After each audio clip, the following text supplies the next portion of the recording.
कॉलेजचा तो पहिला दिवस मला आजही स्पष्ट आठवतो.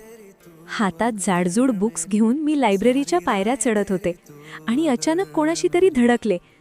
समोर तू उभा होतास, विस्कटलेले केस आणि चेहऱ्यावर तेच खट्याळ हास्य. राज, आपली ती पहिली धडक पुढे जाऊन आयुष्यभराची सोबत बनेल असं कधीच वाटलं नव्हतं. कॅन्टीनचा तो सामायिक चहा, गॅदरिंगच्या वेळी केलेली तुझी ती प्रॅक्टिस आणि परीक्षेच्या टेन्शनमध्येही आपण कट्ट्यावर बसून मारलेल्या गप्पा जणू कालचीच गोष्ट वाटते. कॉलेज सुटलं आणि आपण आपल्या करिअरच्या मागे धावू लागलो. वर्षानुवर्षे संपर्क तुटला, पण माझ्या मनाच्या लायब्ररीमध्ये तुझ्या नावाचं पुस्तक मात्र मी नेहमीच जपून ठेवलं होतं. आणि आज 10 वर्षांनंतर जेव्हा तू पुन्हा त्याच कॉलेजच्या कट्ट्यावर मला भेटायला बोलावलेलं आहेस, तेव्हा असं वाटतंय की जणू वेळ तिथेच थांबलीये.